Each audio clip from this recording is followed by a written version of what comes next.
السلام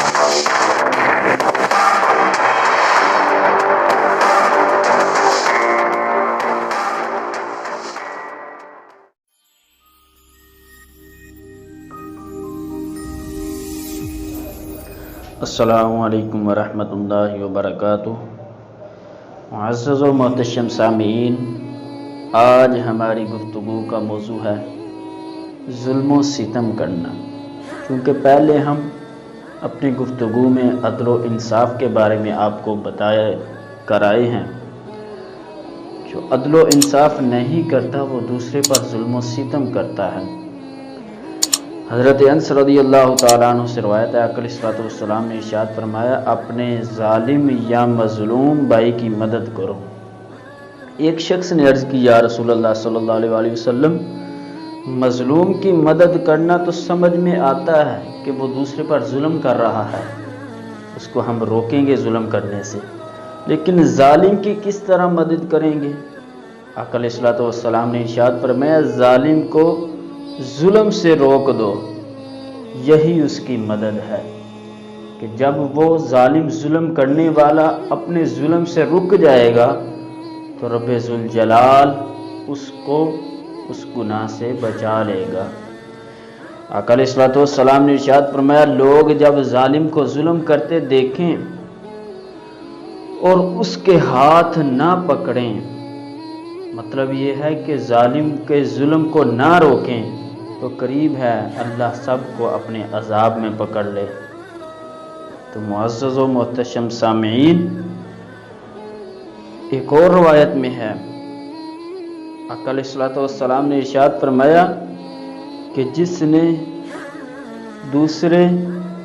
کسی بھی مسلمان پر ظلم و ستم کیا تو وہ آج دنیا میں معافی کروا لے، اس دن سے پہلے جہاں نہ روپیہ ہوگا، نہ اشرفیاں، نہ مال و دولت،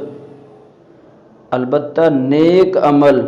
اس کے پاس ہوگا، وہ لے لیا جائے گا اس ظلم کے موافق، اور اگر نیک عمل نہ ہوگا تو مظلوم کی برائیاں لے کر اس پر ڈال دی جائیں گی۔ اسی طریقے سے آقا علیہ الصلوۃ والسلام نے ارشاد فرمایا، صحابہ کرام علیہم رضوان آپ کو مخاطب ہو کر فرمایا کہ کیا تم جانتے ہو غریب کون ہے؟ صحابہ کرام علیہم رضوان نے عرض کی، یا رسول اللہ صلی اللہ علیہ وسلم، ہمارے نزدیک تو غریب وہ شخص ہے جس کے پاس مال و دولت نہ ہو۔ آقا علیہ الصلوۃ والسلام نے ارشاد فرمایا، میری امت کا غریب وہ شخص ہے جو قیامت کے دن بہت زیادہ نماز، روزہ، حج، زکوٰۃ، نیکیاں تو لے کر آئے گا، اور اس شخص نے دنیا میں کسی پر ظلم و ستم کیا ہوگا، کسی کو مارا ہوگا، پھر اسے مظلوم کو پھر اس کی نیکیاں مل جائیں گی، جس پر اس نے دنیا میں رہ کر ظلم و ستم کیا ہوگا، مظلوم کی نیکیاں اٹھا کر جس پر اس نے ظلم کیا ہے اس شخص کو دے دی جائیں گی، اور اگر ان کے حقوق پورے ہونے سے پہلے اس کی نیکیاں ختم ہو گئیں، اس کے پاس جتنی نیکیاں تھیں سب اٹھا کر جس پر ظلم کیا اس کے نامہ اعمال میں رکھ دی گئیں، لیکن اس نے ظلم اتنا کیا ہے کہ اس کا حقوق ابھی بھی باقی ہیں، تو آقا علیہ الصلوۃ والسلام نے ارشاد فرمایا، تو پھر جس پر ظلم کیا ہے اس کے نامہ اعمال میں سے گناہ نکال کر اس ظالم کے نامہ اعمال میں ڈال دیے جائیں گے اور جہنم میں پھینک دیا جائے گا۔ حضرات محترم، ظلم کرنا ایسی بیہودہ فعل ہے کہ جو ہماری نیکیوں کو ختم کرنے والا ہے۔ کسی پر ظلم ستم ہم جب کر رہے ہیں تو اس کے بارے میں ہم کیا سوچ رہے ہیں؟ یاد رکھنا کہ جس پر ظلم و ستم کیا جاتا ہے نا، آقا علیہ الصلوۃ والسلام نے ارشاد فرمایا کہ اے لوگو، ظلم مظلوم کی آہ سے بچو۔ جب وہ رب ذوالجلال کو پکارتا ہے تو درمیان میں کوئی چیز حائل نہیں ہوتی۔ جب مظلوم ظالم کے بارے میں رب ذوالجلال کی بارگاہ سے دعا کرتا ہے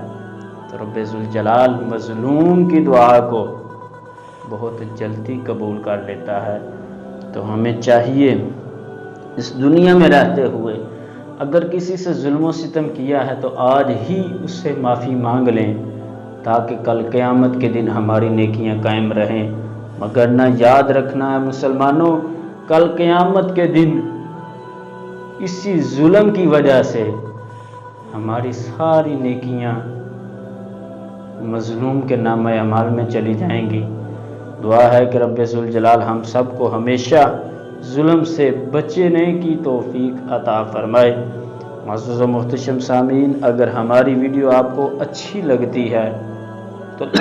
لائک اور کمنٹ ضرور کریں اور ہمارے یوٹیوب چینل کو علامہ احسن اقبال کو ضرور سبسکرائب کریں۔ نیکسٹ ویڈیو تک اللہ حافظ۔